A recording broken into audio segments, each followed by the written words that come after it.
Yeah. Ain't no more quiet now. Nah. Tell them run that back. I said, hands up, head high, 10 toes. They monetize pain while the truth get froze. Big talks online, but they hearts stay cold. Still fighting for rights that was promised long ago. Ooh. We ain't your silence, nah. We ain't your fear. Hey. Every time they shut a door, we appear. From the city to the globe, here the people get loud.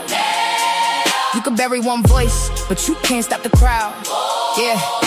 I'm from the side where the pressure make diamonds, where mothers pray hard cause the system stay violent. Kids learn trauma before they learn signs. Politicians campaign while communities dying. Look, everybody tweeting, everybody streaming, everybody woke till the camera stop beaming. Truth don't trend when the money intervening. That's why the real ones exhausted and screaming. Big change, fake morals, podium capping. Whole lot of hashtags, ain't nobody action. Trying to sell the vision with celebrity distractions. Meanwhile, rights disappear through strategic reactions. Close schools, close polls, close cases. Still see hate written all on their faces. History repeating, just switching the phrases. Different decades, same games, new stages. And they wonder why the people don't trust. Every headline feel dangerous to us. Every promise turned dust, but we still rise up, rise up, rise up, rise up, rise up, rise up, rise up, rise up, rise up. Hands up, head high, 10 toes. They monetize pain while the truth get froze. Big talks online, but their hearts stay cold. Still fighting for rights that was promised long ago. Hey, we ain't your silence, we ain't your fear. Every time they shut a door, we appear. From the city to the globe, here the people get loud. You could bury one voice, but you can't stop the crowd. Yeah.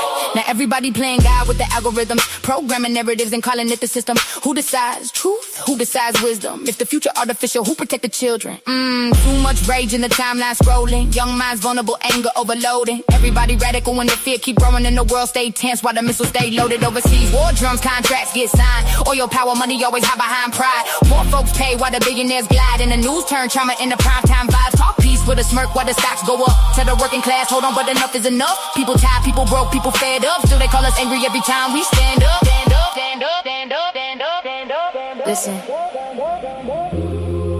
it's bigger than left or right, bigger than red or blue.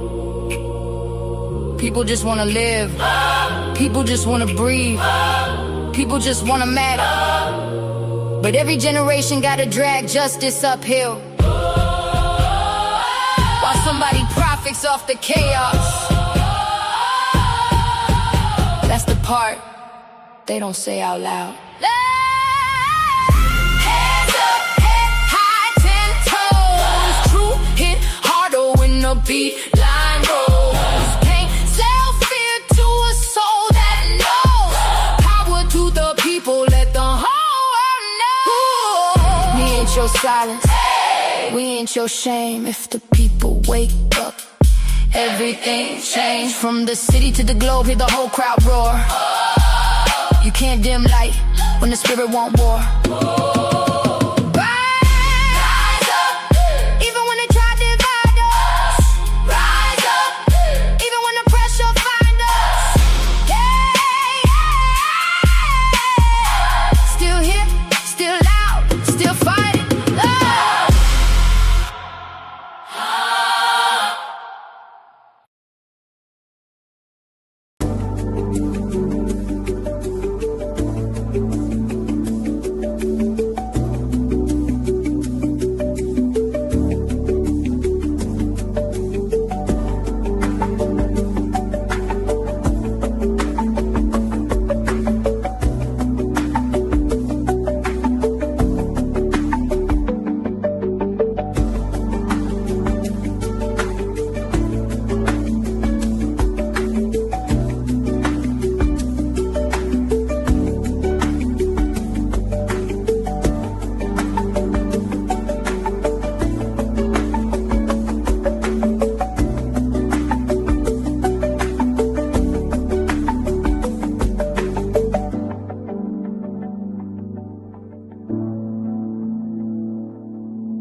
Hey y'all, what's up? What's up? What's up? It's your girl Golden and Imani, and we are back for the part two that we promised y'all we was coming back for, y'all. We had to go ahead and take it down for a little bit, look into a few things, get a few things done, and come back. So I'm gonna go ahead and give y'all just a quick breakdown of what the part two is gonna be about as far as the other two topics that we have, and we will finish off the conversation that we were right up at the end with when it comes to Godfrey and Don Lemon. So we'll finish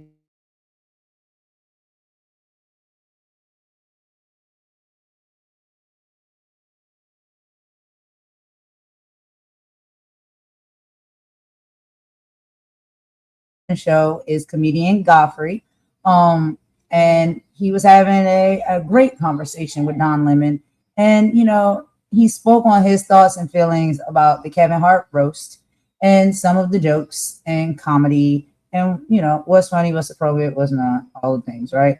He also highlighted a little bit how cancel culture sometimes is a little bit aggressive and is kind of killing and stand up comedy and, critiquing a lot of comedians in certain spaces. But he really did understand at the core, that some jokes are kind of inappropriate if they're lazy.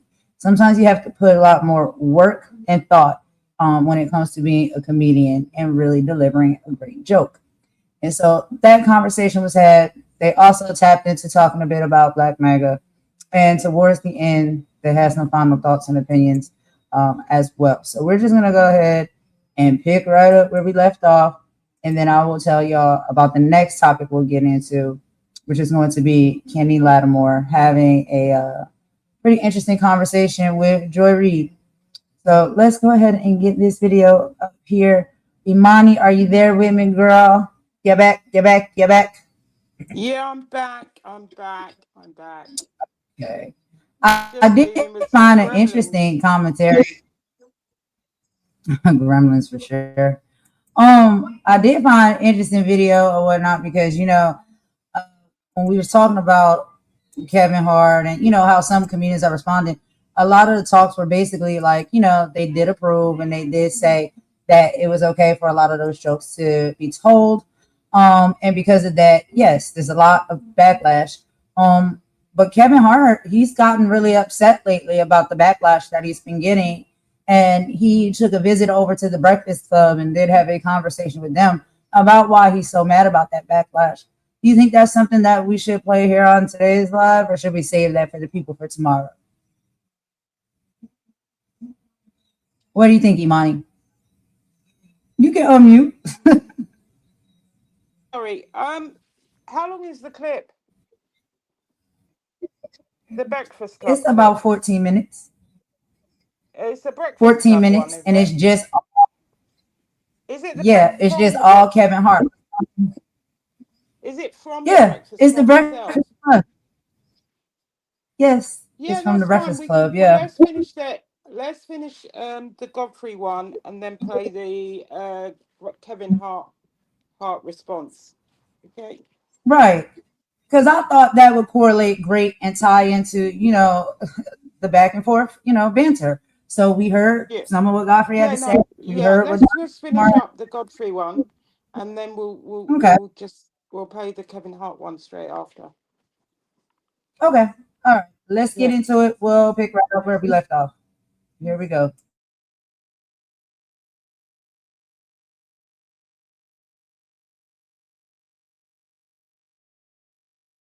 That don't look in dark skin fight right now. I'm kind of light skinned. I'm not, Are you kind of light skinned, but I'm dark skinned, but I like what I am. I like what I am. I love it. It's like be who you are, man. I just don't like the people that you can tell lighten their skin. You ever see those people? You go, oh no, that don't look natural. That don't look natural. And then they're like, and they blink their eyes too much because they're finally light skinned. Yeah.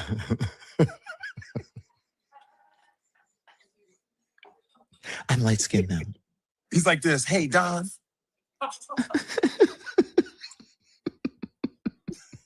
But we always know because look. Right. What do they say? You want to know what's real? Look behind the ears. It's facts. You know how many grandmas would be like, let me see what the color this baby gonna be. And where's the lie? Am I giving away? No, it's no lie. It's no lie. Secrets? It's no lie. We're sponsored by Incogni. Now, let me tell you something. There are thousands of companies out there collecting and selling your information every single day. We were talking about comedians, and that's how we all started here. Stephen Colbert right now, as we are taping this, it was his last show. I don't know if you saw it. I don't know what you thought about it. This is what I said on my show. And this is no shade. I think Stephen is brilliant. I think he was inside of a system that that I think sort of squelched him, that limited him, made him smaller than he is. And his creativity, because I thought the Colbert Report, what he did with that, I thought it was brilliant. It was amazing. Yeah. And so he has that sort of creativity where he can create something that other people want to emulate, right? Yes. And then he was put into this sort of system that restricted him. And what I think is going to come out on the other side is going to be even more amazing and maybe even better. And he'll create something wait till new. he does a podcast. It's going to be incredible. So I thought that it's a blessing in disguise. That's what. How do you feel about it? Listen, he made his money. He made his money. He was on TV long enough. He made his money. Now he can do like what you're doing now. He can do it at a different level now. You know what I'm saying? Or whatever he wants.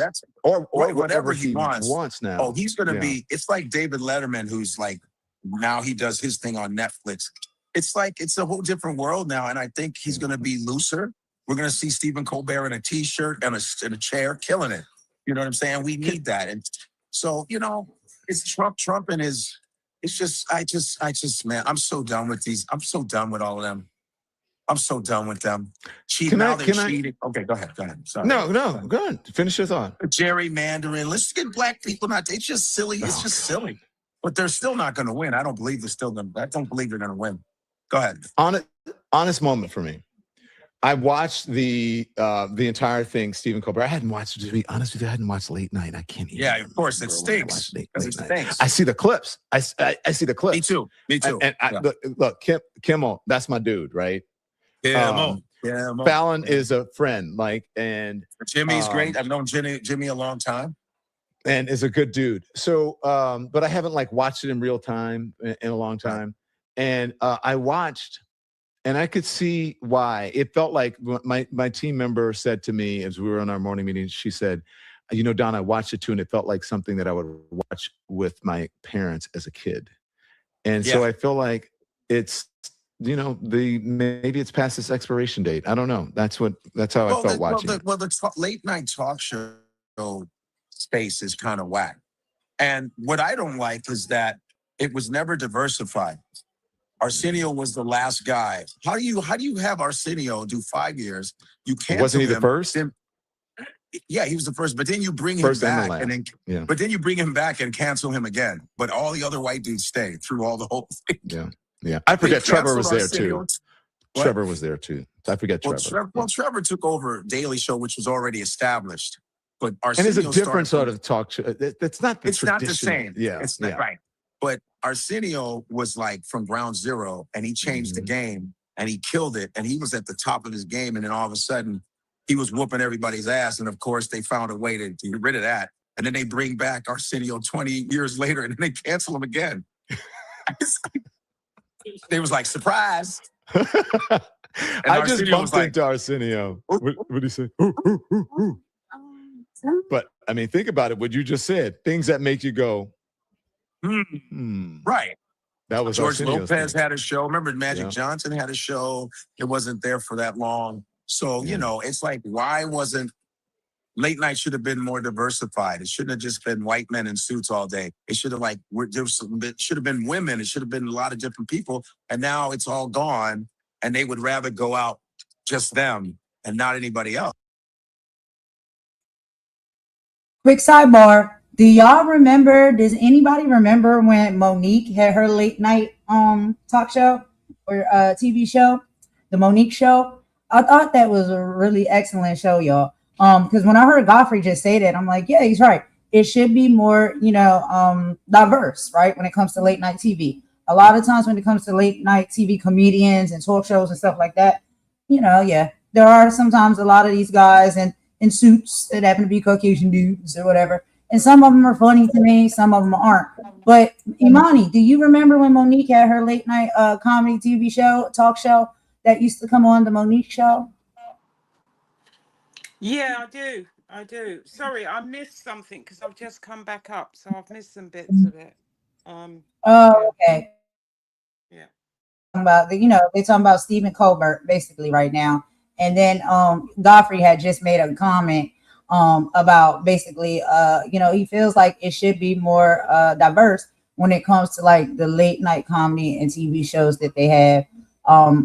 Just with all different types of comedians or hosts that could have a show. Because a lot of it now, we see it's kind of particular image or whatnot when it comes to that. So that's what they were talking about, just to catch you up a little bit. But we're just about finished with this video, like right at the tail end. So I'm gonna let it finish, and then we can do our final thoughts and opinions on their conversation in that segment before we move on to the next one. I just thought I want to see Godfrey. I want to see Godfrey. That's what I'm saying. People say, "Why aren't you on a Daily Show?" I mean, people don't like me. People don't like me. They don't want me on anything. They'd be like, "Damn, they don't give you a break." I was like, "I don't know. I guess I said I love black people." Then it's like, well, I don't know. We won't be able to control them. He has pride in himself. Where do we see you? Well, since you can see me at the Stand Up Live in Phoenix, this week, Phoenix, Arizona, Stand Up Live, which is a great comedy club. Go to godfreylive.com, which is my website. I have merch on there, which is dope. Like Don's merch is fire. Also, I have my podcast, 154 is the African podcast with Akbar B. Jamila. I have 154 podcast and in Godfrey We Trust podcast. Make sure you subscribe on YouTube. I'm on all the platforms. You know how we do, Don. Damn. Yes. Hey, Godfrey, you're a good sir. brother. You're traveling now. You're sir. hustling. You're doing it. Yeah. Got your nose to the grindstone, and you're killing it, brother. Thank you for joining us. You're a friend of the show, it's always a pleasure Godfrey. to be out here because you're like a superhero now. Ever since you came from jail, man, you got a little tougher. Hell Juneteenth, baby. The Let's day go. we were freed. The day we were freed. Come on now. It's not a Wu-Tang shirt, sweatshirt, is it? It's just the color. Oh yeah, it's Method Man's athletic wear for actively black. Actively black is my boy Yanni's Lanny. His name's Lanny. He's a former NBA player. He has some of the best clothing line. Is fantastic athletic wear. You should check out the website. It's really nice stuff. Really nice stuff. So he's in cahoots with Method Man and all this other stuff. So thank you, Godfrey.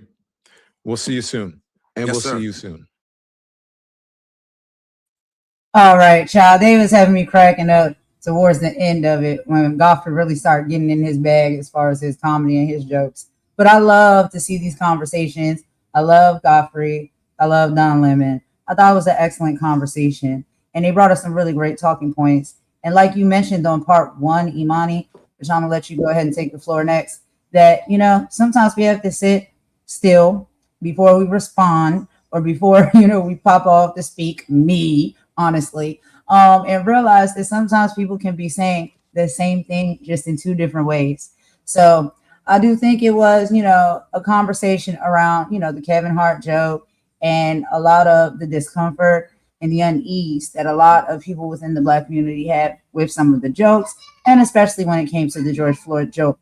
And we have heard from Dr. Umar and a few others speaking on their thoughts, feelings, and opinions. But we did deliver that conversation and his thoughts and feelings and opinions on that, and a different way. But at the core, at the base, I believe the same concept, same idea, same principles, but just different style. What do you think about that, Imani? Sorry, I missed what you were saying. You're going to need to repeat it. I had to drop down and come back up. Oh, no, I was just saying in the conversation, the overall gist of the conversation, I believe, was excellent. I said I love Godfrey. I love Don Lemon. I love to listen to conversations like this between men that could just, have a sit down, a talk, you know. And I do like the fact that they did touch on, you know, the Kevin Hart roast that is in the media so heavy. And speaking about a lot of the controversies around the jokes, some of the jokes, especially the George Floyd joke. But I was saying, like you were saying on part one, that, you know, sometimes we all can be thinking or feeling the same thing, but our delivery and thoughts and opinions sometimes can be a little bit different. And you have to just sit still, be quiet, and listen, you know, and really capture what it is that the person is trying to say. So, what do you think about the overall conversation between the two of them, the Kevin Hart roast and the inappropriate jokes, the George Floyd joke? They also touched on Stephen Colbert as well. Well, And I'm not Black gonna. MAGA. Yeah, I'm sorry. I'm not gonna redo the Kevin Hart joke. So I feel we've done it to death. And you know, I think we I said what I really needed to say about that.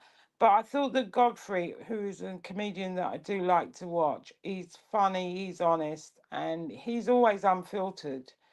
But in this interview, I think he did a lot more than talk about that roast. He exposed the industry's double standards.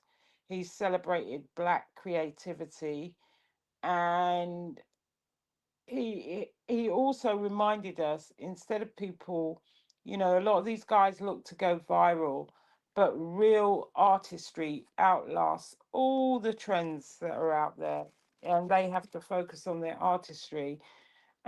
It's a really, really good conversation. And it's a good conversation that includes, you know, the tough or the subjects people don't like to talk about, like identity and race, and staying true to your craft, and staying true to yourself by protesting when you need to, you know. And I think he was very clear about, for me, he was very clear about what he thought about the joke without hooting and hollering, really. And I'm not saying that anybody who was hooping and hollering was wrong.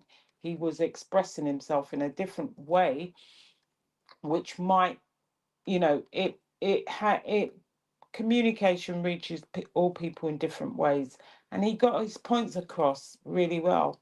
That's what I thought about the conversation. Great conversation, but I always like to listen to Godfrey because he also mixes that blend of comedy with the serious stuff. And yeah, it was a good combo.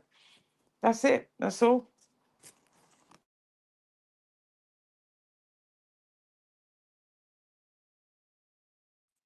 I agree. And so the next video that I'm gonna play is a really quick one, y'all. I thought it was really interesting to incorporate this one in, since we're already on the topic and we're gonna finish it off, because you know it's not really something that needs to continue to be talked about. I think what needs to be said has been said when it comes to the Kevin Hart roast. But I thought it was really interesting to hear some of the feedback that Kevin Hart had, and it is coming off that, you know, he's feeling the burn a bit and he's a bit upset about it, you know, for some of the negative feedback that he is getting about the roast. And I do have a quick little clip that we're going to listen to the audio of with Kevin Hart when he appeared on The Breakfast Club as of recently. So let me go ahead and get that set up and put up here, y'all, and we will be right back. And then we'll be moving on to Kenny Lattimore sitting down and having a conversation with Joy Reid.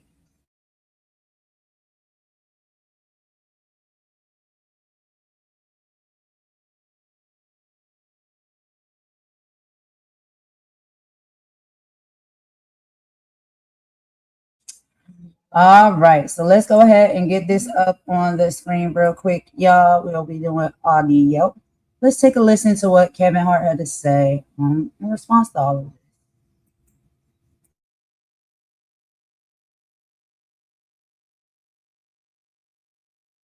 it. Tasteful joke to our culture, to our audience, but the George Floyd joke, it wasn't a tasteful joke to our culture, to our audience, but our audience that's watching the roast, if you're watching the roast, you get why they're doing it. You get why the racial humor is on the table. Like, it's not, I wasn't shocked. Like, that's what they do. Go look at the Tom Brady one. Like, that's what they do. It happens every year when they do a roast. It's not new. This isn't a new It's not a new agenda. It's not a new approach to comedy. Do you feel like Tony Hinchcliffe went too far when he made that joke about George Floyd? It's Tony Hinchcliffe. Yeah. Like I don't expect less. I don't expect more. I feel like you're saying going too far is the point. I don't know if words in your yes, mouth, I mean that's why you're there. Mm-hmm. And I hate to say this, but I'm going to because we're being honest. People are talking about that joke. Talk about his set. Tony Hinchcliffe arguably had the best set or one of the best sets between Tony and Cheryl. And I would say Naeem had a really strong set. Naeem had a very strong set. I was laughing out loud at Tony until that joke. Until the joke. But not even just that joke. I don't like when people joke about violent tragedy.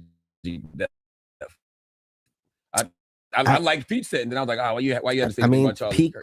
Pete had a great set too. Pete had a Charlie Kirk joke in there. Like, would I tell those jokes? No. But do I get why they're being told? Mm-hmm. Yes. Like, I'm not looking at Pete crazy. I'm not looking at Tony crazy. Like, that's what I know what you're going to do. Mm-hmm. I know your style of comedy. Did you see the interview that I did with Terrence Floyd, George Floyd's brother? No. So he said, no shot to you. No, okay. that's good. I'm never watching it. That's fine. I just want to make clear, I'm never watching that. Like, I only brought it up. Even now that you told me, I'm not going to go back and go look at that interview. Because he's a fan. I just want to make it clear so you understand what I do with my time. Like, I'm never doing that. Okay, go ahead. I just asked because he's a fan of you. Mm-hmm. He saw the joke and it picked up pretty big. Mm-hmm. So I didn't know if you saw it, but he basically said, like, as a fan of you and knowing that you came to the funeral to support his family, even though it's a roast and Tony, that's what he does, they expected you to kind of be the person that would like stop it right in the moment or just not allow for certain things to happen. And he also said he wanted you to come harder. He said if they're going to joke, why you ain't come harder with your own jokes? All right. Racist jokes, I guess. This is actually a good thing to give a rebuttal to. See, they talked about my dead mom and my dead dad. Said that they were running a train on my mom, and that was hilarious, right? It was that was crazy. Yeah, that was Regina killed that, right? Oh wait, that's right. You probably should say killed that. The jokes about Kevin was on a slave ship in a bottle with like the ship in the bottle. Like, I'm going to appreciate humor. I don't. All right, Imani, I wanted to pause it there real quickly so we can have a little bit of conversation about some of the response that Kevin Hart has given so far. So I could lead. I'm going to let you lead with your thoughts and opinions, and then I'll give you some of mine after. So what do you think so far about the response that Kevin Hart response. He has zero response that he can justify what the jokes, even about his dead mum, even about the slave ship joke. I actually think he's a disgrace, to be quite honest with you. There is no excuse for that, and he had no response. And the way he reacted when she said that she was with George Floyd's brother, and given the fact that he went to the funeral and he approved that joke, he pre-approved those jokes. Yes. So no, and double no. I've got nothing to say about that sellout. Yes. Okay. All right. Okay. Let me go ahead. Now I'm gonna keep this short and sweet because y'all know I can keep it long. Exactly. Right there. That is what bothered me. And what bothered me is that the feedback that he got like immediately after the roast was touching on a lot of those points that they are having this very conversation about right now on the Breakfast Club, which is something that he is not new or privy to because he took to his own social media and went live to respond from his bed being hung over. Anyway, that's away from the point. But he knew very much the feedback that people were giving, and he knew very much that the family was offended, heavily offended. And like we had reported on in our part one, y'all, this all happened leading up to yesterday, which would have been the anniversary of George Floyd's unaliving. So that's coming up for the family. The family has to deal with that. Band-aids are going to be ripped off. Feelings and thoughts and emotions are going to be coming to the surface when you have to, experience something like that and that time comes around again, you're going to be in a very vulnerable and emotional place. And this roast happened very shortly prior to yesterday, right? And that distasteful joke was approved by Kevin Hart to fly during a roast of him. And I think my problem with it is so much. And my mom, Mama Warrior, she did tap in and talk to us earlier as well. And our sentiments are exact. I don't understand if Kevin Hart is being roasted. Okay, he can agree and say, look, you could talk about my deceased parents. And Imani, it's a roast about him. He is not George Floyd.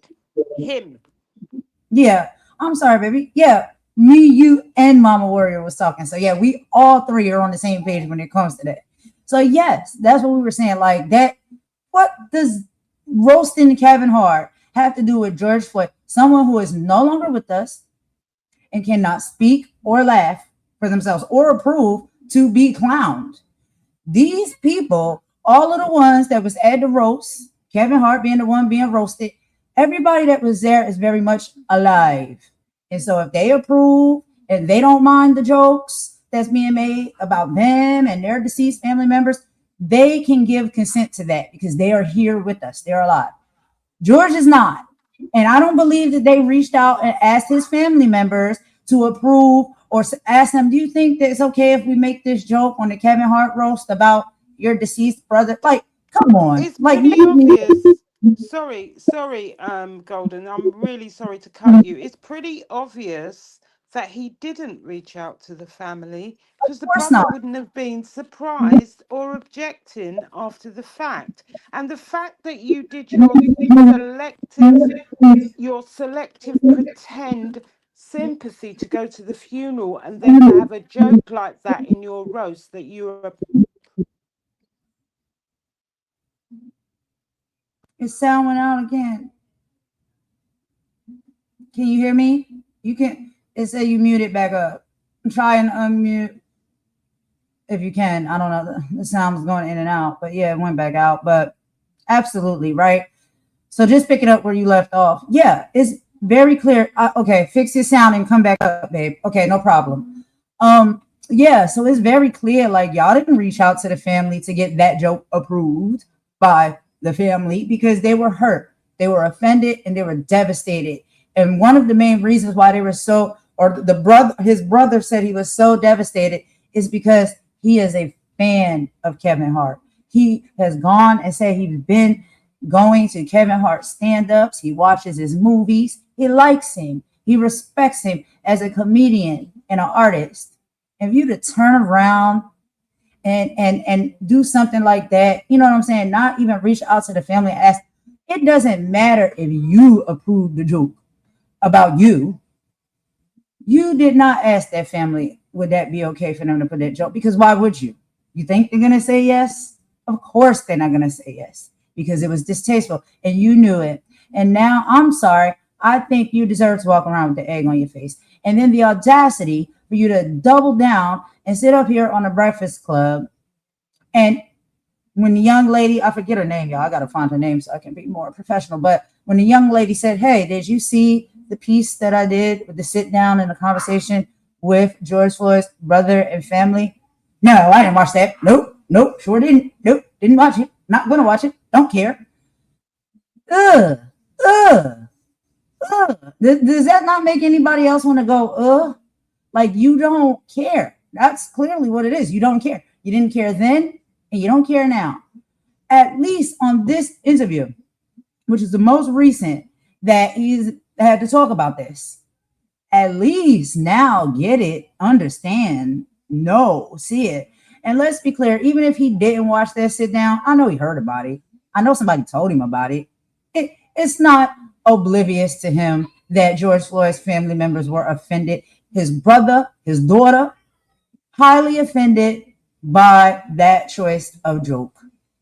And these are the people who support you. They buy your tickets to your stand-up shows. They buy tickets to go watch your movies.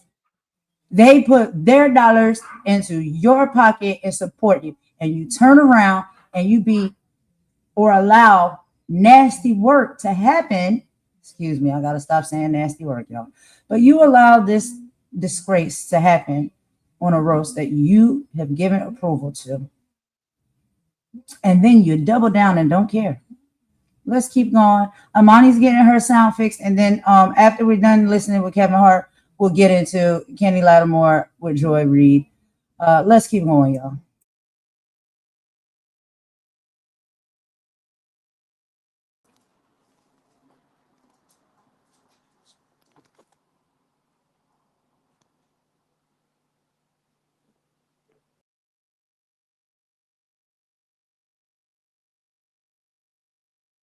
Don't get affected by the attempt of humor. I get it, right? In this case, like, do more. It's my production. We're live. The more is what? Like, what is it that you expect me? You want me to take a live production and stand up and fight Tony or have a reaction? Like, Tony told a joke. It wasn't a tasteful joke to us. We didn't like it. Okay. Hey, man, fuck that joke. We move on. I don't understand why we stand on a hill and it becomes like this big thing of like, oh, man, the motherfuckers, they do this and they're attacking the culture.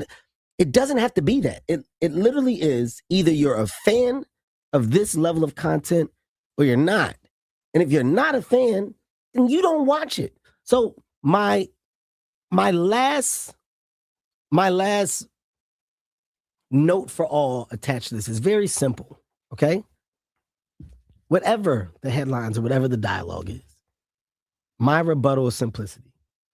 Remove me from it. I didn't say it.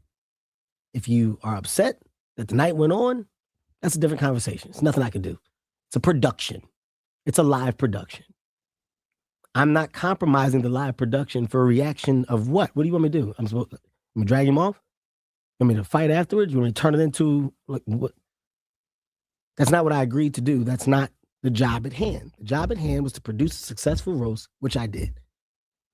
I also got the rebuttal. I also got to say shit at the end. What are we dealing with here? I'll say it again. Stop talking as if I said it. Mm-hmm. So when you say the family and the family's affected, I didn't disrespect the family. Showed up for the family when it happened. Made sure that the family felt supported. Made sure that all things there were actually cool. Behind the scenes, just as an example, you know the one person that I talked to? Who? And I'm not even going to tell you the conversation. Stephen Jackson. Oh, I know he called. That's because that's my nigga. Yeah. Hey, Stack, let me just call you, man. So I can explain to you like the world of the roast, X, Y, and Z. Mm-hmm. We talked. I get it, Kev. We had a great conversation. But that's what I mean when I say, hey, man, let me call the one person after. And that's before whatever you're talking about. Mm-hmm. That's immediate. Mm-hmm. Stack, hey, Tony threw one out there. It's this and this, but you do know that that's what this shit is a roast. But I just want you to know from my side, that man is on his own. You ain't lead with that, Kev. You should have been leading with that the whole time. I don't need to. People just want to know you care. I don't fucking need to prove to people that I give a fuck. Yes, you do. No, I don't. Just this time. This one time. No. Yeah, this one. No. If you open that door, then that's the door that people expect all the time. Why the fuck do I need to do that? I think it's because of how much the George Floyd situation affected so many people. This is, I think I get what you're saying and how you stand on your business, and I respect you for that. I'm not talking about business. Or whatever it is. I think with certain things. Not say it. But their pushback is it happened at Kevin Hart's roast. Kevin Hart, who is like, he's like, so many of us support you. You're ours. They just want to hear you say. Okay, I just want to hear you say what you said today. It's tasteless. You actually reached out to somebody who's considered his family to say, let them know. That's all. I have the best example. Mm-hmm. If I go to a nightclub and like we're celebrating, right? And 2 people get killed that night at the nightclub. What's the headline? Kevin Hart's party got shot. Two people died at Kevin Hart's party, right? People may say, I'm not going to Kevin Hart's party again. Man, you can't go to Kevin Hart's shit. Kevin Hart's shit ain't safe. I ain't fucking with Kev. You heard what happened. I go, but I didn't fucking do it. I didn't even know the people that fucking was shooting. I didn't even know the 2 people that got killed. That's the nature of being the name. Your name is attached to things to make things bigger. What is my fucking... I didn't shoot the gun. Why am I arguing and why am I doing interviews after? Why were they in your party with guns? Who knows? I don't work the metal detectors. I'm not the security guys. The club does all that. I don't have those answers. Do you understand what I'm saying? Like the responsibility it starts to compile as if I'm the one in charge. We are not in charge of the dialogue from anybody on that stage. The only difference is if it was a party, you wouldn't have invited them in. If you invited them to the party and you knew they was coming and you knew they was going to be there and you know they potentially might be goons. Okay. Like, you. All right, let's just stop it right there. We're going to move forward. If you want to, Imani, we can. If you want to play it, because is a significant amount more. But I feel like I've already had enough, and it's kind of really ticking me off to watch it. So do you have any opinions or thoughts on just what we're hearing, how he's tap dancing around the issue? And I can't listen to it more. To be honest with you, I'd rather we reviewed it tomorrow, because I've missed a lot, because I've had a lot of problems connecting. So we'll just re-review it tomorrow, actually. It is important to hear what he's got to say, but I've not been able to hear it because I've had issues with the connections. So yeah. So he's having a little bit of technical difficulties. Okay. It was weird too, so I understand. I was having some technical difficulties earlier, but yeah, it happens. So we'll dive back into that tomorrow. Maybe we'll do it in our housekeeping or whatnot, and just talk a little bit more about it. But I really don't care to hear anymore. I don't care for Kevin's response. I don't care for how he's just addressing the whole issue. And I know that George Floyd's family is out there listening. And even people say, oh, well, what about the other tasteless jokes was made? Well, Charlie Kirk's kids and his family's out there listening too. And I'm pretty sure maybe they're offended as well. So it's not just one-sided here. It's about, come on. Some things are just distasteful and they're offensive. And when you know that somebody's been offended and they don't like it and they verbally say that, I think the least you can do is look that person in the eye and apologize. And you can do it publicly because the roast happened publicly. Period. That's all. I don't hear about background. I called them and I talked to them behind the scenes. It's always this behind the scenes when it's time to make up. But when you want to offend somebody, you do it publicly, or it happens publicly. So, period. That's all I got to say on that, y'all. We'll like I said, return back to that tomorrow. Let's take a quick song break real quick and check our sound settings and all that. Make sure they're good before we get into the next topic. Like I said, Kenny Lattimore on Joy Reid. We will be right back after this song.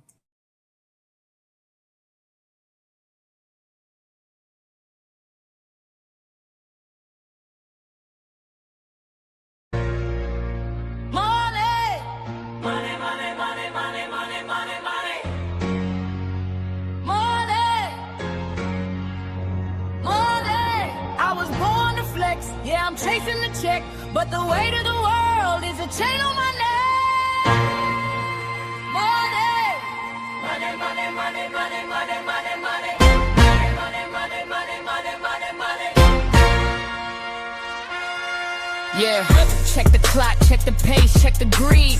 Everybody's sprinting just to get what they need. They don't care about the person, they don't care about the heart. Just a number on a ledger trying to tear the soul apart. Getting paid by the hour, yeah, they stacking up the stress. While the people at the bottom try to clean up the mess. It's a cycle, it's a system, it's a cold-blooded race. They'll look you in the eye while they try to take your space. For love of the trading our time for a flick of love. They'll sell the truth just to get the pay. Doesn't matter who you are, they're gonna look the other way. For that lean green. The hustle's got us on our knees.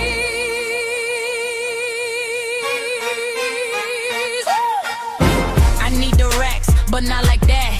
No, I need to win, but keep the facts straight. Everybody's acting for the digital stage, selling out their spirit for a click on the page.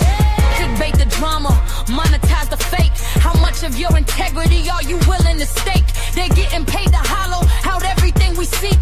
The bank account is heavy, but the cash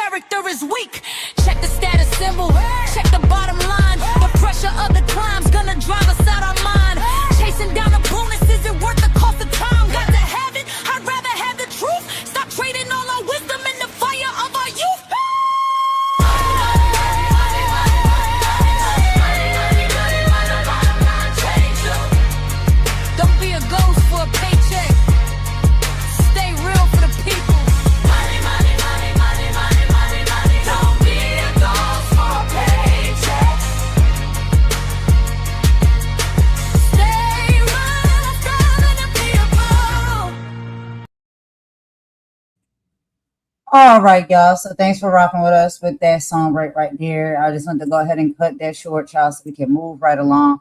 So the next topic that we have, y'all, we're going to be talking about is R&B soul artist Kenny Lattimore and him taking a visit to the Joy Reid Show. So Grammy-nominated R&B soul icon Kenny Lattimore joined host Joy Reid, civil rights attorney Demario Solomon Simmons, and political commentator Olivia Troy, I'm saying that right, on the Joy Reid Show podcast for a heavy-hitting episode titled They're Back, Racist Southern Governors and Pandemics.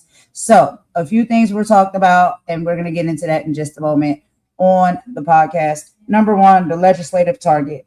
The panel exposed how conservative Southern governors are aggressively rolling back civil protections, targeting voting rights, and preparing legislation that compromises public health, safety, net programs, just as new global health crisis begins to loom. They also touched on a little bit of the social media weaponization. A massive portion of the Lattimore and Reid's discussion focused on the terrifying reality of algorithmic warfare on social media platforms. Joy Reid and Lattimore broke down how big tech platforms are actively suppressing, shadow banning, and restricting independent Black media creators, journalists, and activists. Silencing the truth, they explained that while tech companies claim to be fighting misinformation, they're actually tweaking their algorithms to bury organic Black content that calls out systemic racism, political corruption, and health disparities. The cultural impact they talked about is emphasized that the algorithmic censorship creates a digital vacuum, allowing toxic, divisive, and state-sponsored propaganda to dominate timelines, while authentic conversations about community health, unity, and financial empowerment are starved of reach. And there was a call to action as well. Both Lattimore and Reid urged minority communities to stop relying solely on standard social media feeds for their news, warning that relying on an elite control algorithm means you're letting a corporation decide what your community knows and thinks. So let's go ahead and get into this video, y'all. I'm going to go ahead and put this up on the screen so we can listen to a little bit of this conversation, and we'll do our commentary in between. But this is about 17 minutes video right here, so I think we can get about through just about all of this. Yeah. You want to just split that into two parts? Yeah, of course.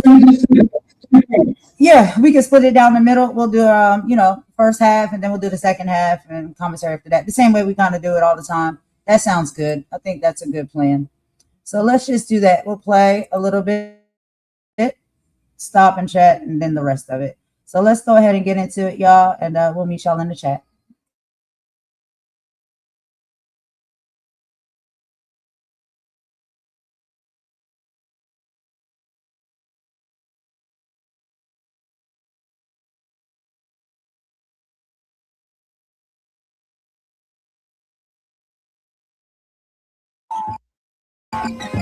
Okay.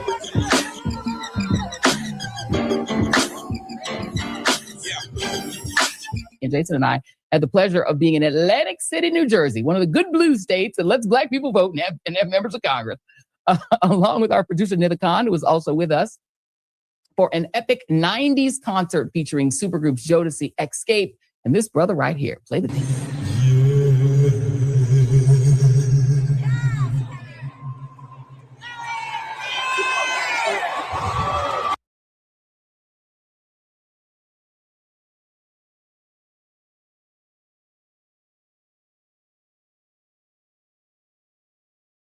To play just a teeny bit so that you guys can say, yes, that is the Kenny Lattimore, Grammy Award nominated artist with a career spanning 2 decades and an inductee of the National R&B Hall of Fame.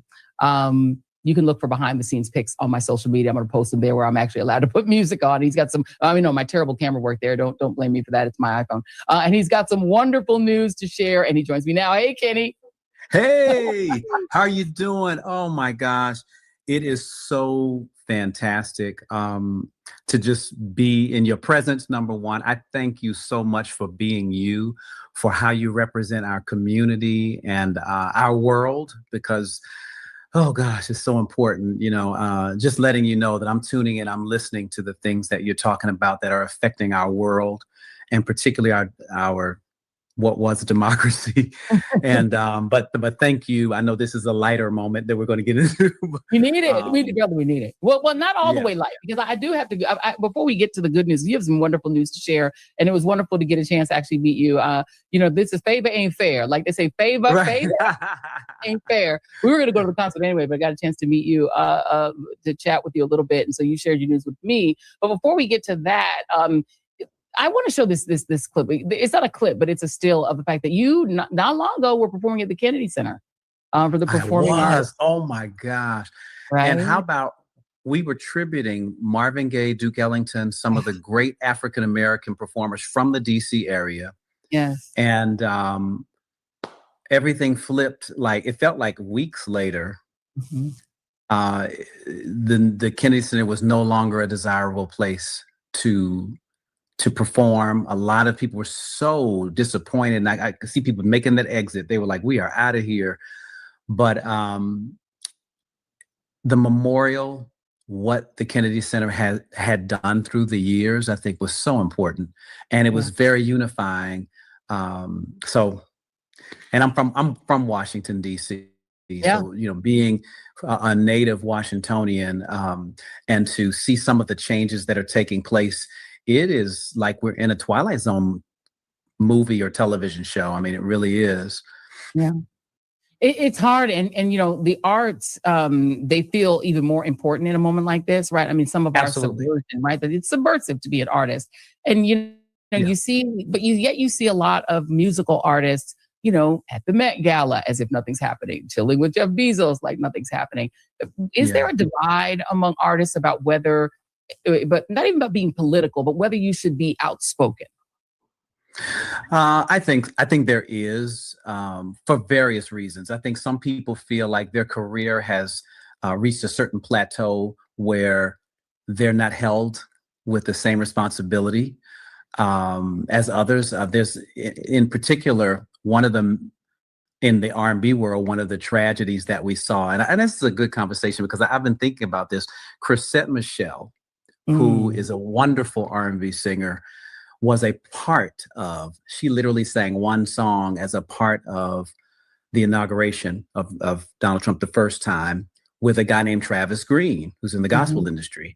She wasn't the star, the head, the whatever, like we see Snoop Dogg or Nelly or, some of the others that have been like, hey, no problem. Maybe it's because they're so mainstream that they feel like we can't be touched in this particular time in our career. But then you have a Chrisette who was blackballed, and I hate it because it's a beautiful Black woman, an amazing talent. Her counterparts, the person that she went on stage with, went on to win the Grammy. They went on. Everybody survived whatever, or went on like nothing happened. But this Black woman was left to bear everything, like to bear the weight of you sang at that inauguration, and she was made an example of. Okay, fine. Okay, all of that happened. And time has gone on, but the inequities that take place in the entertainment industry, I think, are about, is my brand big enough to survive it? And she was still in an up and coming and vulnerable place, and it really tarnished her brand. So you have some people that are going to feel a fear about that. Oh, if I say something political, I don't know if I'm on the right side of it. Whether it's the Republican side or the Democratic side, we know that Black America, we're forgiving though, as a culture, we're very forgiving, but I think there's still, and through time, because I listened to her story and I was like, wow, her story, she wasn't a Trump supporter necessarily. That wasn't the issue for her. She was just trying to sing, and she thought that her gift would be unifying. So we as artists are thinking, hey, we're the ones that can come in and sing and bring people together and all of that. So we're kind of hoping that our gifts reach beyond the political barriers. But then there are times when you got to pick a side. You got to pick a side. You got to pick a side. I mean, the reality is like Snoop and those guys, he's lost a lot of followers or whatever, but he's still got TV deals and all sorts of things. To your point, the wealthier ones, they can sort of survive it. Even so if the consequence is not the same. Yeah, and Nicki Minaj, look, I mean, I don't know what she's doing, but she's getting rewarded so much by Trump that I think she doesn't care. You're right. People are just deciding. I think that later on, something's going to happen where they're going to feel the understanding that because you have money and all of that, sometimes there are people who say, "Oh, you're not black." I'll just say it that way. Mm-hmm. Oh, you're not like them. Mm-hmm. But that still is not the end all. I think that there's, at some point, you have to deal with the reality that when you walk in the room, you are allowed in for just a transaction. That's right. And if you were allowed in for a transaction, that's a tough place to be, and to be have so much bravado and shout out for something because you think it's about money. But gosh, money is so like small and it's just nothing. We can always make money, people. We are the creators of this culture. We are the creators of this music and the fashion and all of that. We can always make money. And then we're the greatest consumers according to research. So so money's out there. We've got to start thinking about the dignity of us as a people and who we are. We really, really do. Yeah, as one of our commenters just said, all money ain't good money. Well, I can tell you what is good money. All money ain't good money. Ain't good money, right? Well, going to see you is good money. All right, y'all. So we have reached the half point mark right there, about 8 minutes in now. And what an excellent conversation between Kenny and Joy. What are your thoughts on it so far, Imani? And then I'll tell you mine next. You go first. Well, I thought it was interesting because obviously the Kennedy Center has been a feature. The most interesting part was the double standards. I didn't actually realize that Travis Green performed at the first inauguration because I didn't watch it. That's why I didn't know he performed. But it was interesting that he said this Chrisette Michele was blackballed for performing at the same function, and it does show the selective outrage and the double standards, because the guys like Snoop, nothing's happened. Yes, he's lost some followers. Yes, a few of them have been hit, but not majorly. He hasn't lost any TV deals.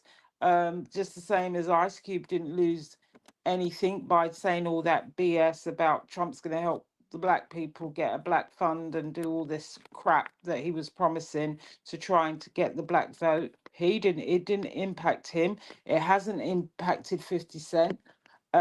So yeah, there is a big double, or Ludacris for that matter.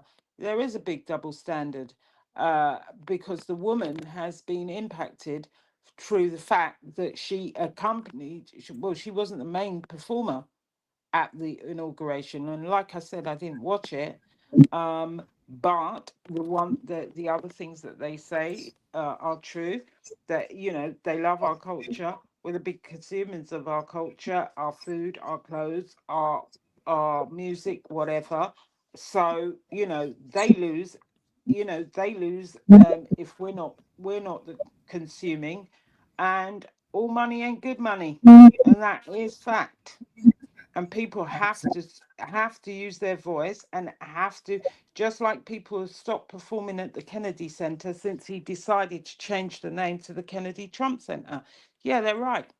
I thought it was key. But that's it. But that's all, and I yield my time to you. Yeah, no, I absolutely agree. And I think it is fair, that we understand when it comes to not even just celebrities and artists, but people that are just trying to put, like I say all the time, food on the table, keep the lights on, pay the bills, need some cash. We all have to have money. It's what makes everything work and tick. We get it. But like Kenny Lattimore said, there's enough. There is enough to go around. We create it. We can generate it.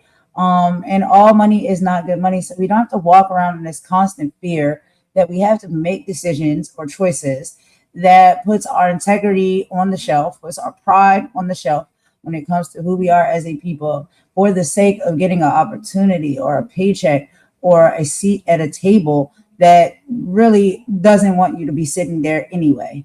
And that's, just to make a little side note, I like listening to when I hear Dr. Umar talking about, and I know it's controversial because some people like him and some people don't, but I like the fact that he talks about we have to get to a place where we're creating opportunities for ourselves and not looking for someone to give them to us. And when they do have them available for us, we have to do things that, you know, sometimes it takes our integrity and our pride away on the decisions that we make to gain the money, the checks, the positions, and the opportunities that we desire to have. We can create them for ourselves. We're more than capable. And if we work with one another, then we have our own ecosystem.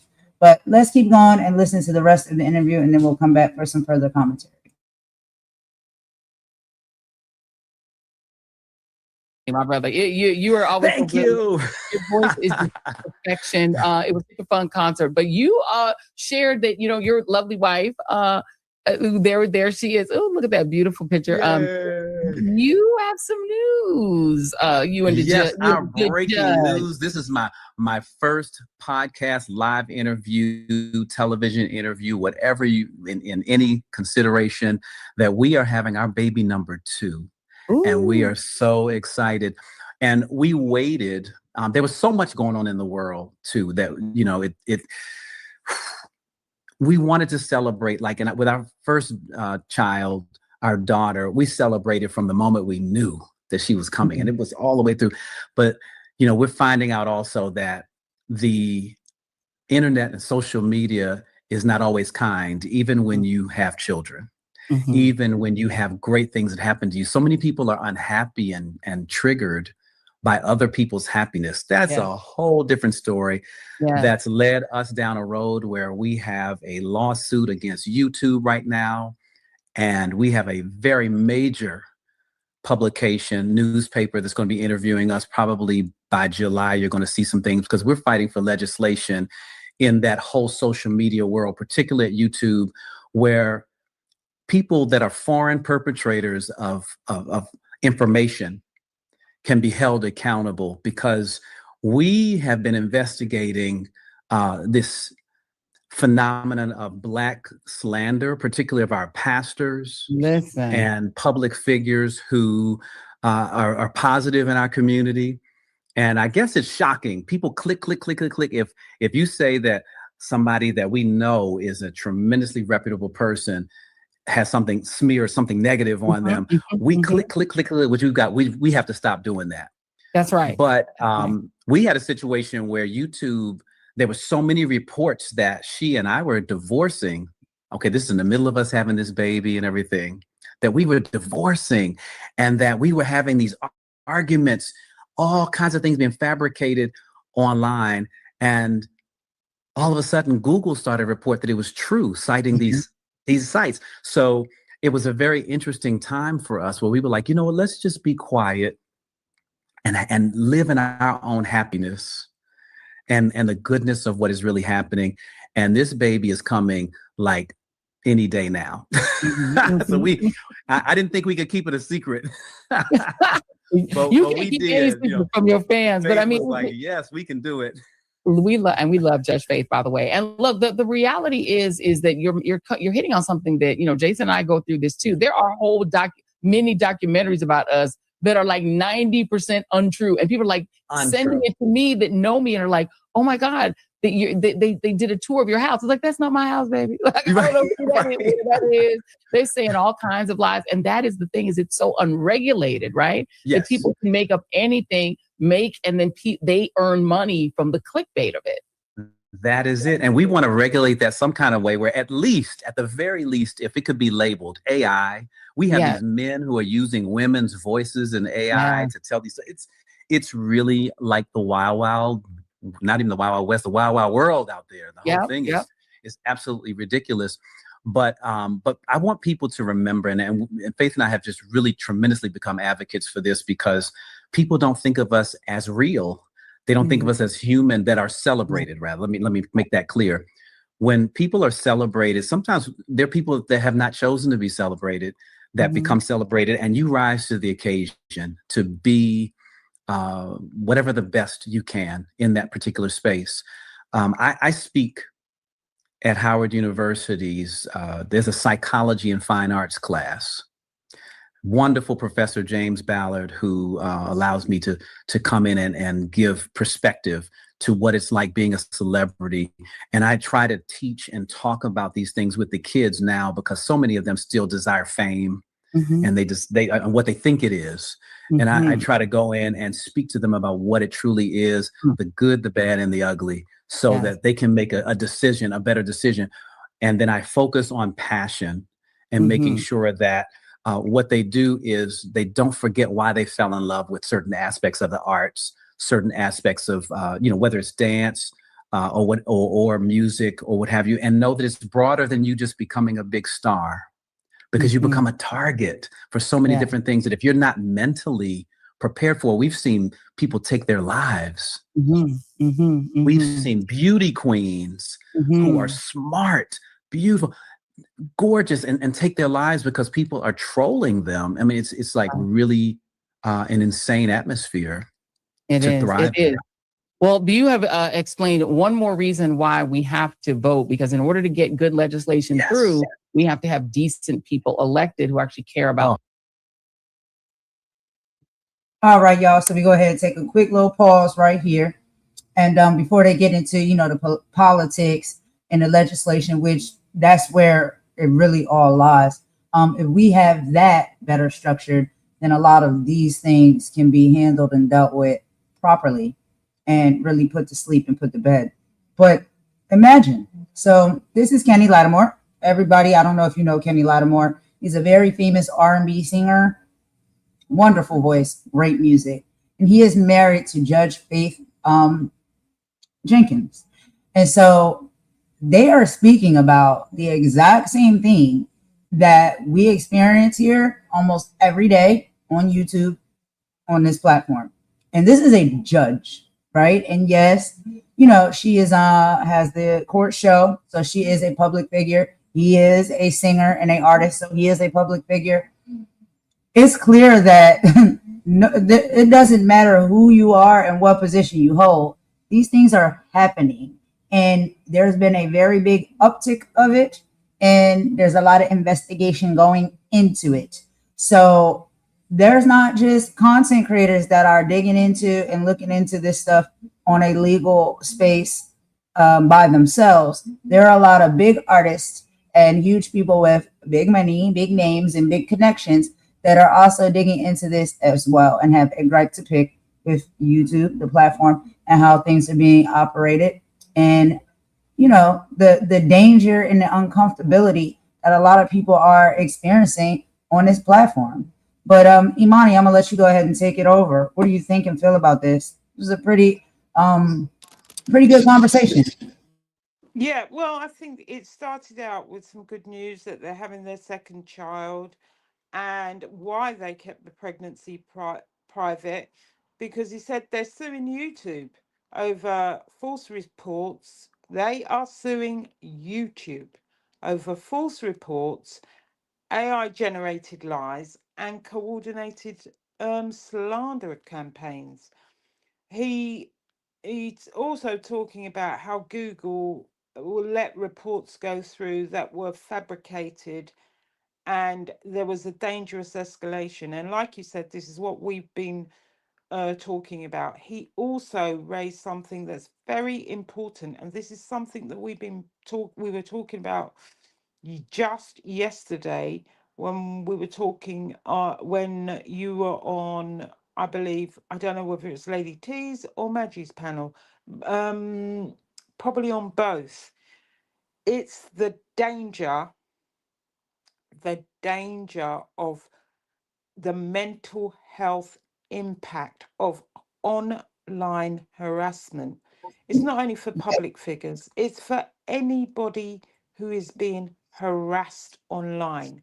There is a danger to the people that are being harassed online. And this is something I am very passionate about. The fact that people have no regard of the impact of what they're doing by circulating stories, by going out live and doing 5 or 6 a day on one person. Is targeted harassment, and it's harmful. It is harmful. And this platform, like many others, has become chaotic, and it has become unruly and unlawful. And until somebody pays the price, and I don't mean that by someone being unalived, I mean by somebody getting into trouble for this stuff that people are freely doing. And I think, given the fact that they are two high-profile people who are suing YouTube because they're not enforcing their rules. So people need to sit and wake up, because people may be thinking that I'm talking out my backside when I'm talking about this stuff.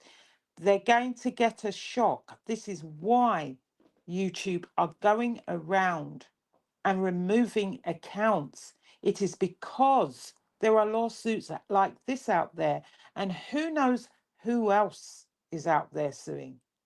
So beware, people, beware. You've been free to run wild and unruly, but it looks like there's going to be a new sheriff in town, and I can't wait. And that's all I got for this, for what he said so far.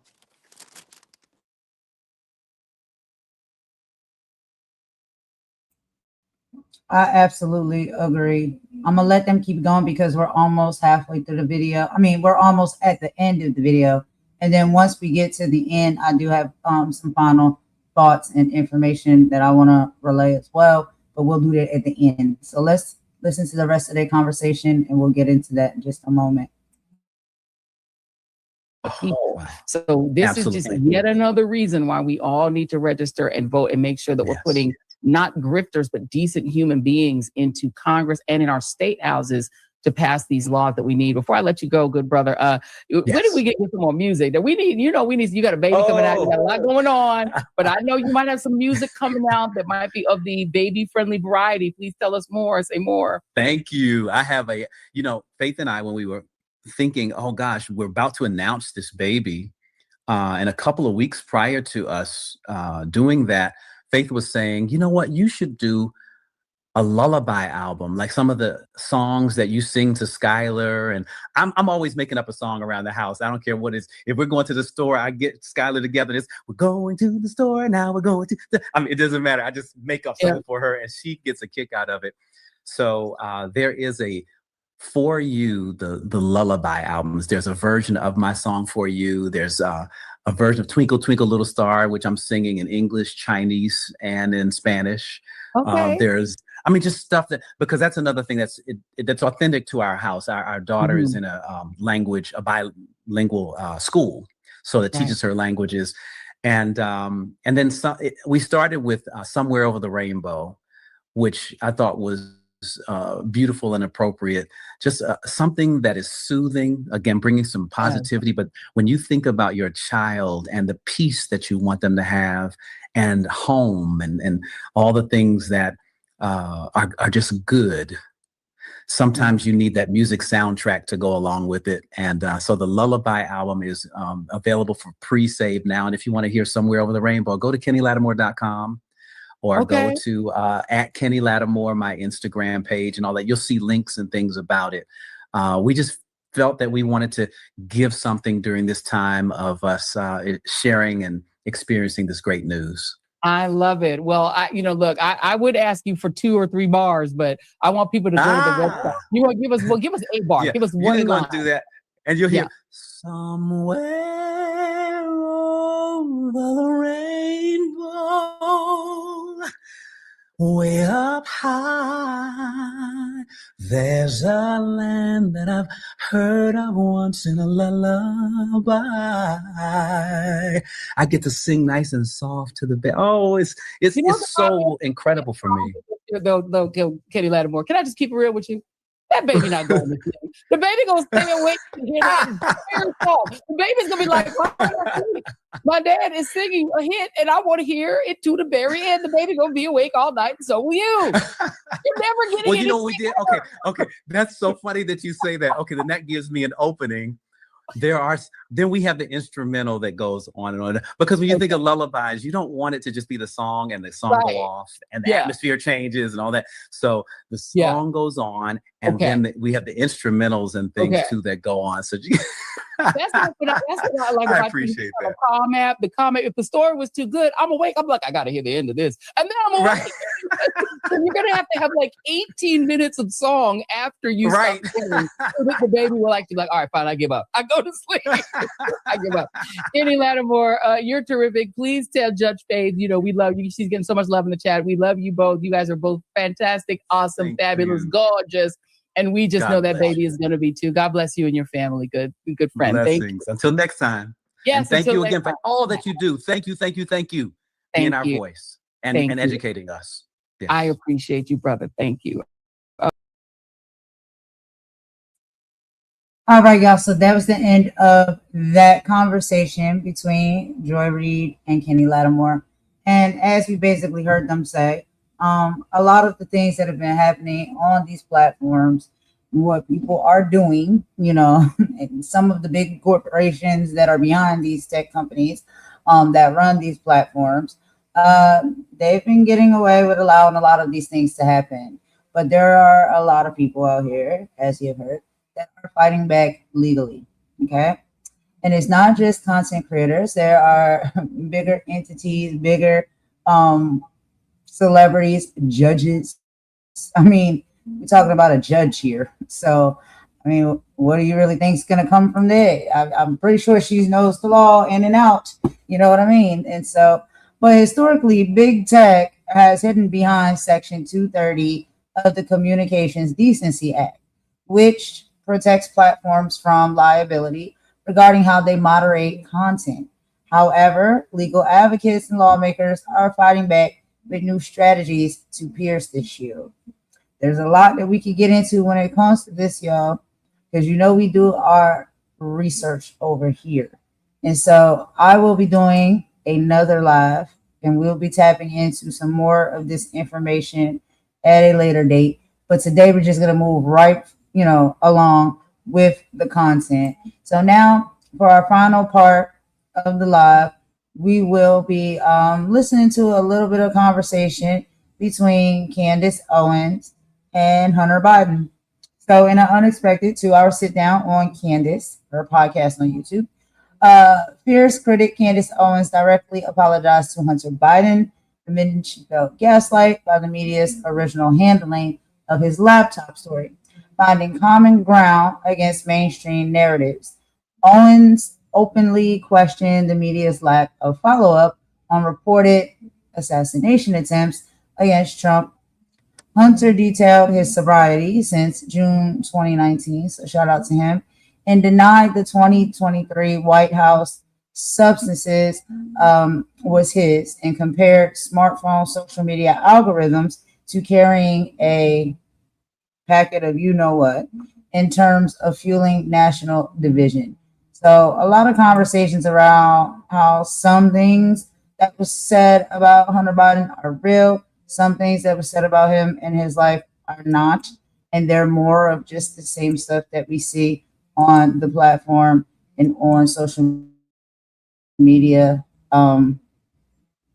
as we've been talking about, people just putting out whatever they want to say about you and convincing the audience that it is real.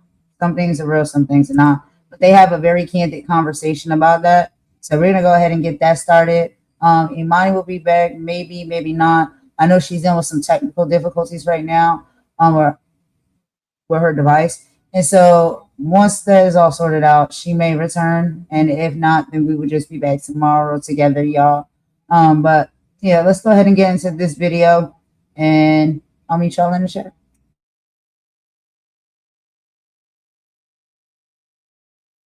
Welcome to the Candace Owens Show. It's wonderful to be People here. are just going to be like, how on earth did this happen? I know. I got to give them a bit of a backstory. So I went to dinner with a fellow podcaster, and we were just talking about interviews, because we don't do too many interviews on the show. And he first asked me what was the best interview I ever did. And I said, without question, the USS Liberty survivor, Phil Turney.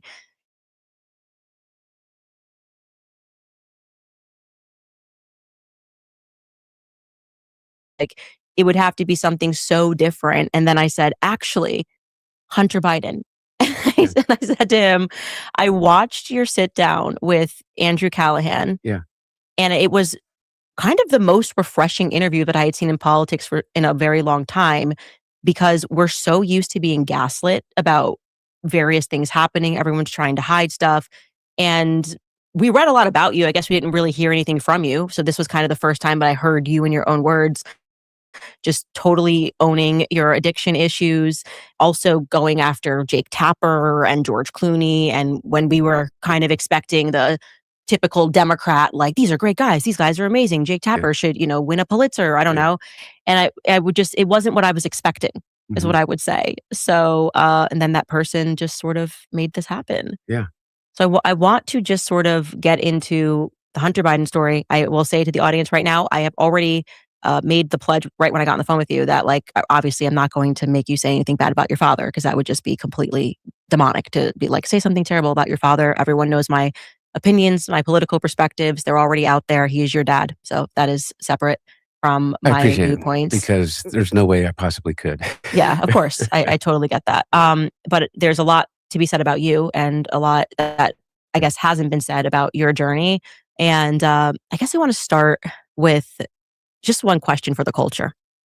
The cocaine that was found at the White House, was it yours? No, not only was it not mine. No, number one is thank you for having me here. And one of the reasons is to be able to answer these questions. The one thing I am, after 6 years of this, I've been sober since June 1st of 2019, clean and sober. Verifiably so, by the way, and verifiably so by the Bureau of Probation, in which I was drug tested randomly for over the course of 2 years while I went through my trials and things like that. But beyond that is that, directly to your question, I wasn't even there. Not only there, but people have to understand is where that cocaine was found was, the visitor's entrance underneath that is where visitors come in, and they come over from the old executive office building staff to go to the Oval, or go to the chief of staff's office, or to the offices in the West Wing. And it was found in a cubby in right outside of the Situation Room. And it's like no possibility, not even remotely, beyond the fact that I wasn't even there. I mean, I spent probably, over the course of 4 years, maybe 25 days at the White House, like 25 nights, 30, if I'm being fair. And so it's just it was an easy, I'm an easy target, and understandably so. Right. I mean, I've been, I think, probably the most famous addict and famous person, with the grace of God, in recovery for 7 years, or close to 7 years, June 1st. So. Yeah, I definitely thought you were on drugs while your father was in the White House. I don't know. But I think it might have just also been the timing of the laptop coming out, and then people just assuming that you were still on drugs. I don't know. That might have been why in our heads we thought that. I think that it was that they purposely conflated. I wrote a book, which came out in April of 2021, in which I did something that very few people, I think, ever in that are kind of like similarly situated to me do, in which I was 100% frank about the fact that not only was I an addict, not only was I alcoholic, I don't really see the distinction between the two. One, they're both drugs, but I was a crack addict. Like, I was a degenerate crack addict. I mean, I've heard you call me a crackhead many times, and the truth of the matter is, I was a crackhead. And I say that not to shock people, because it's really shocking. Crack cocaine carries such a stigma to it to begin with, but I say it because I think that there are so many people. I know there are so many people. I think that there's, at any given time, 30 million Americans that are either in active addiction or in recovery. There's not a single person that I know that hasn't been impacted by addiction at some level, in some form, personally, or with someone that is 1 degree of separation from them that they love. No one. that I know. Least of all me. Yeah, and part of that, one of the reasons I'm here, the stories that you tell about that in terms of My family. your family, and there is where the common ground is for me. I can 100% say this is that a friend of mine gave me this quote about 2 years ago, and it's become my mantra. It's Mother Teresa. It was attributed to Mother Teresa. Is if you want to change the world, go home and love your family. That's my everything now, and part of that is not just the family that you have by blood and birth, but also the community that you're inextricably tied to. And that community for me is the recovery community, and it's people that are still sick and suffering from addiction. And so the biggest reason that I wanted to come talk to you, beyond the fact, and this is not me blowing smoke, I think that regardless of whether I agree with you, that you're probably the most effective communicator I've ever heard. Thank you. Behind a microphone. And it's really driven me crazy at times. It's really made me mad. Yeah.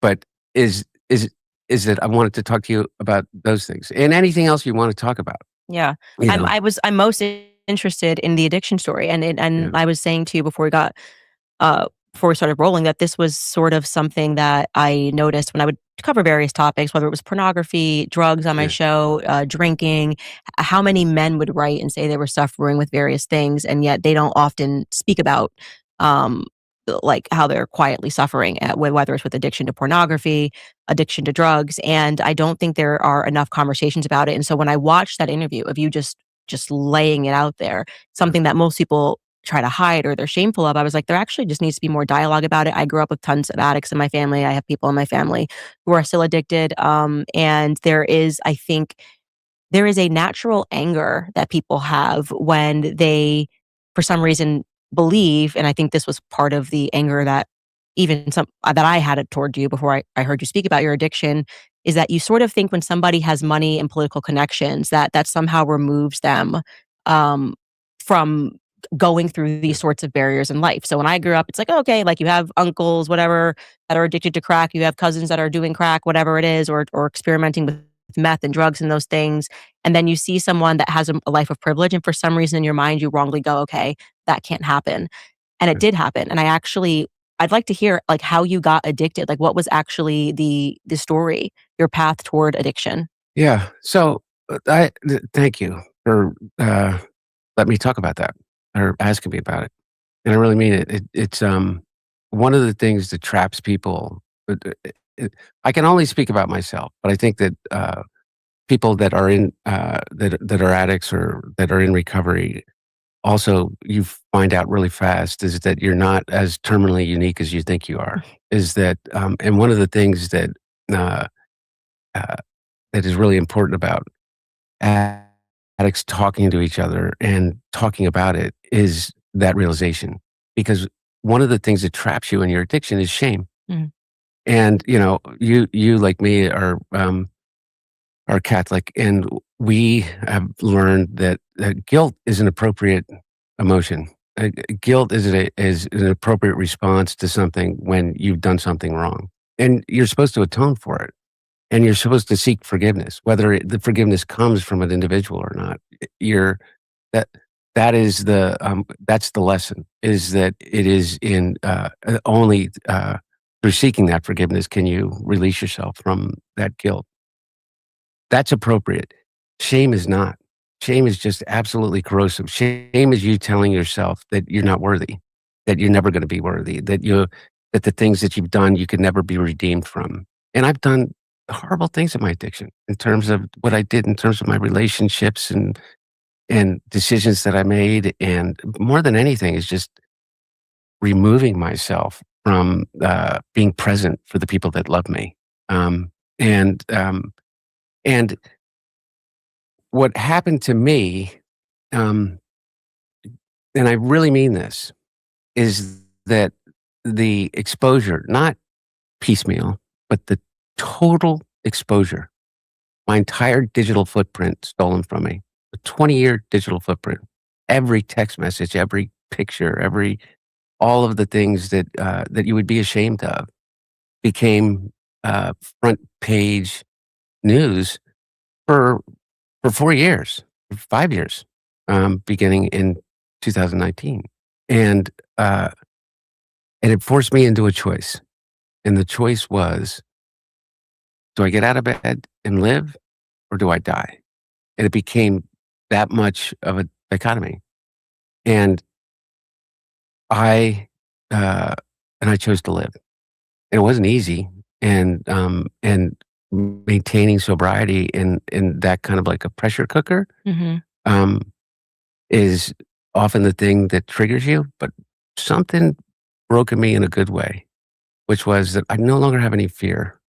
I like, sitting down with you is, to me, an opportunity for you to see me as a human being and not, Hunter Biden laptop. Yeah. And the pictures that, Congressman Green, put up in Congress, or the New York Post. I think I was on the cover of the New York Post in 1 year more than anybody in the history of the paper. And none of it was good. None of it was good. And, but what it's given me is the opportunity to own it all, is to own all of my story without shame or fear, realizing that I have a community of people out there that I want to be of service to. I really mean that. And so part of it is by me being able to be honest about it.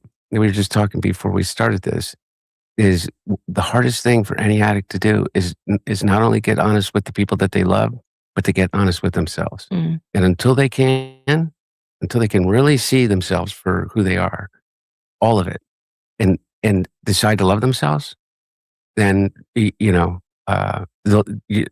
cycle is just going to continue. It's just, at least in my experience, that's the truth. I think one of the things. Did I even answer your question? Yeah, well, I want to talk about the first time that you got introduced to it, because that's interesting. Oh, I know. I went into all the good stuff. Actually, start with that. Like, how did you actually get introduced? First off, describe for people who don't know the difference between cocaine and crack, because crack is a lot more addictive. Yeah. And so, just what is the difference? I know I got a lot of heat for. No, it was fantastic.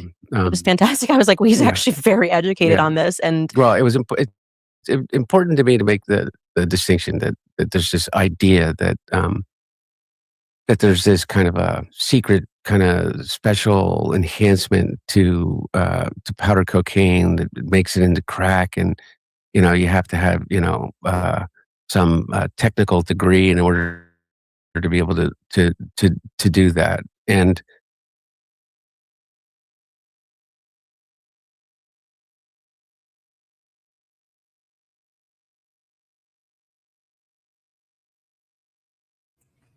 all right, y'all. So that was just a little bit of the conversation with Hunter Biden and Candace Owens, and it started off hot, right? And yes, Imani has some technical difficulties, so she's not able to return on this live, but we'll be back tomorrow, guys.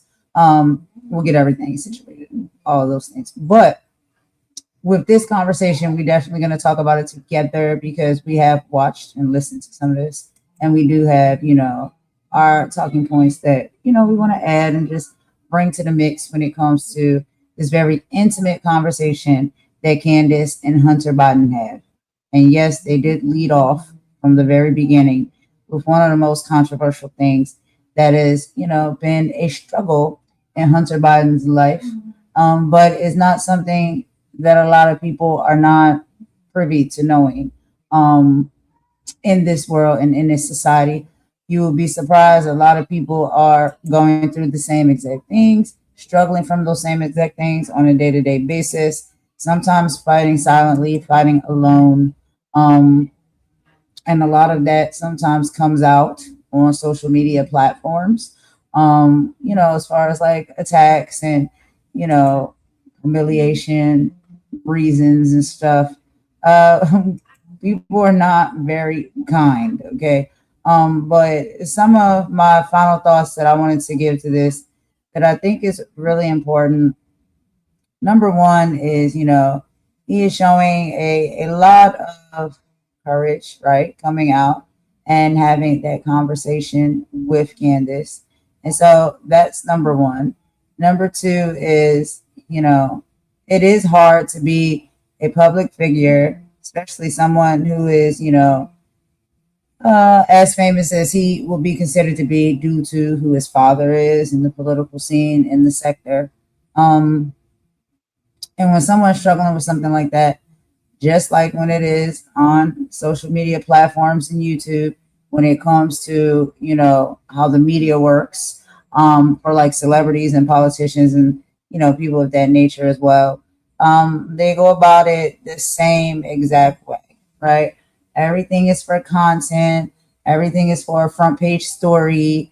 Everything is to humiliate or expose or to discredit someone that you don't like, that you don't want to win, whatever it may be that you want to do negatively. Those things can happen in all aspects, okay? But there is a human element here because addiction does not care about your last name, your tax bracket, or your political party. It is a disease born out of a lot of times pain, trauma, and isolation. And for years, people used Hunter Biden's lowest moments to mock him. They shamed him and they turned his suffering into political memes. But when you are forced to fight for your life in the public eye, that pressure multiplies by a million. Every mistake is amplified. Every relapse is a headline. And the public shame can become a heavy suffocation. So being in the public light can make these struggles infinitely harder. And as a society, we have to do better. We never know what internal battles a person is fighting. And we never know when our words, our mockery, and our cruelty might be the exact thing that pushes someone completely over the edge. Every single person struggling with possibly addiction is someone's child, someone's parent, or someone's sibling. They are human beings deserving of love, grace, and understanding, not public stoning. We cannot keep making the situation worse for people who are already drowning just to score political points or get social media clicks. We need to lead with compassion and love. And Hunter's story reminds us that recovery is possible, but it requires an environment of support, not a culture of relentless public cruelty. So let's stop laughing at people's rock bottoms and start extending a hand to pull them up. And y'all, that is my final words for that. I'm going to go ahead and put up a few more resource messages here in the comments. In case anybody out there is in need of any help or struggling with any of these things, there are resources and places that you can contact and reach out to get help. Please never feel like you're alone and there's nowhere you can go. And I know with social media, how it works and how it operates, it can be really nasty, especially when you're struggling through something that hard in your life and trying to overcome it, trying to get out of it. A lot of times, social media does not make that any easier, especially when people want to turn your pain into their content. And so that is literally all I got, y'all. All of the resources here will be in the comment section, and I did put them up on the screen if you need to capture any of those. I'm going to go ahead and end this out with a song because I'm going to end this live right here. Tomorrow we'll be back and we will cover more. We'll start from where we left off or maybe start from the beginning while Imani is joining me so we can talk about this together. And that's all I got for right now, y'all. I'm going to go ahead and play a bop on the way out, and we will talk to y'all tomorrow. Thank you so much for tuning in. I hope the content and the conversation was useful. Some of it was entertaining, eye-opening, and educational. And that's all of the things that we like to do over here is a little mix of it all. So I hope something that we had to present for you guys today on part 1 and part 2 was something that you really enjoyed in one way or the other. But we will end with a song, and I will talk to y'all tomorrow. Golden out. Bye.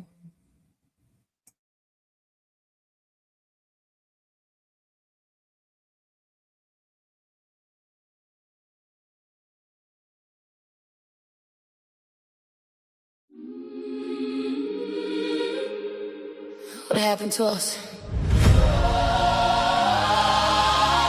How did survival become the only thing we teach? How did pain become inheritance? How did so many people learn how to hide before they ever learned how to heal? Oh, we're tired.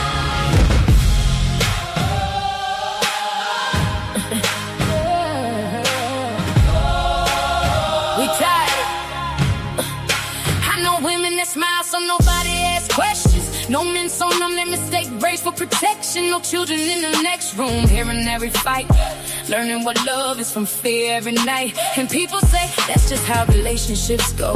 No, that's trauma repeating itself through generations. We never broke. Facts. We masked up pretending everything okay.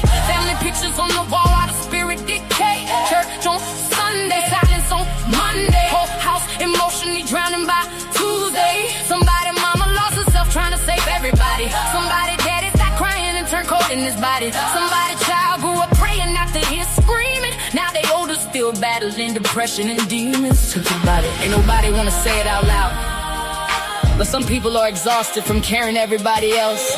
Strong friend, strong mother, strong provider, strong survivor, but secretly falling apart on the inside.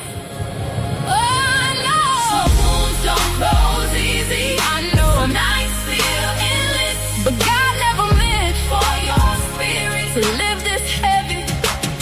We cry in silence, smile through violence, call it strength while our souls keep dying. No more hiding, no more pretending. This healing journey might save generations. Heal us, heal us, heal us, heal us.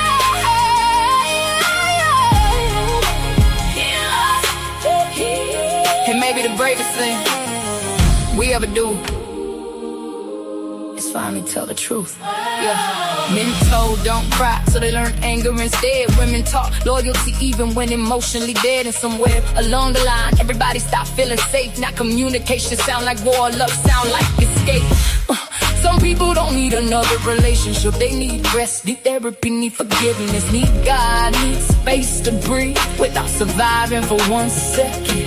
And social media made it worse. Everybody performing healing, posting quotes about peace while privately breaking ceilings. We got people screaming family first while destroying the family at home. People begging for intimacy while emotionally unavailable in their soul. Maybe some people were never toxic. Maybe they were just deeply wounded, with nobody safe enough to help them unpack it. Some of us were taught to endure things we should have escaped. Some of us confused suffering with loyalty.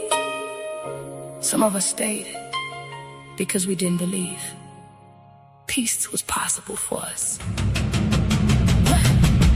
But healing is possible.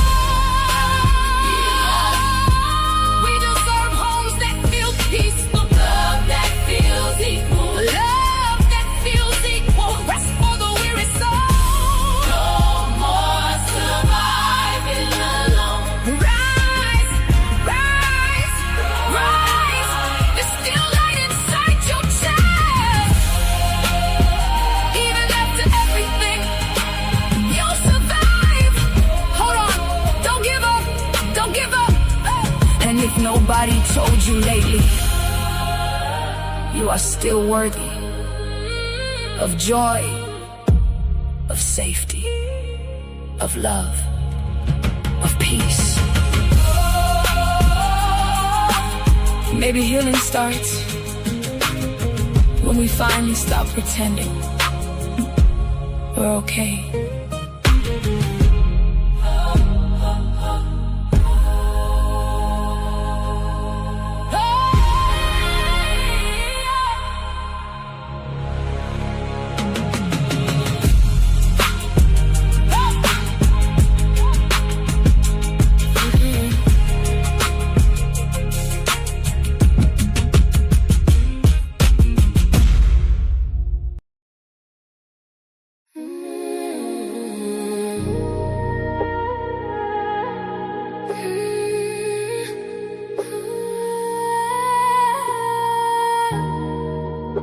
They don't know her like I do.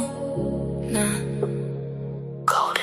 She moved through the city with her hair held high. Pretty brown skin with a storm inside. Everybody see the glow, they don't know the pressure. Smile so warm, but her heart no weather. Late nights riding while the skyline blur. Trying not to cry when the memories occurred. Had to learn fast, everybody ain't loyal. Some people love you long as they control you. Now she move careful, energy expensive. Too many fake vibes hiding in the friendship. Used to give love with her hands wide open. Now every scar got the whole vibe frozen. They don't know her like I. No, they don't know. She goes by golden, soft voice, deep soul, hope or glowing. She goes by golden. City lights dancing with her heart stay open. Long dark roads, but she still stay focused. Everybody watching, but they don't really know her. Too much grace with the games they throwing. Real love, rare, so spirits they guarded. Beautiful soul, but the pain left marks in it. Mirror tell the truth when the lights go dim. All the things she carry weight heavy within. She survived nights she don't even speak on. Still finding peace but the whole world ain't wrong. Funny how the love disappear when you're healing. Funny how the fate come around when you win. Now she trusts God more than people intend. Just cause smiles hot and being hidden the dig. She's still soft-hearted but she way less naive. Can't keep pouring love but there's nothing received. Still dancing slow through the hurt and confusion. Trying not to lose herself chasing illusions. She survived the fire. Still glowing through the storm. Still sad. Still dangerous. Still chosen. She goes back golden. Slow so deep made the whole room notice. Heavy lies couldn't break what was chosen. Still standing tall while the whole world folding. She goes back golden. Heartbreak turned to penance in the matter. Now the tears got rhythm when she's singing. And they still don't know her like that.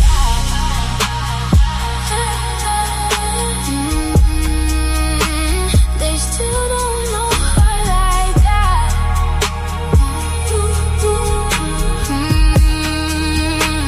Spend so much time looking for love in strangers.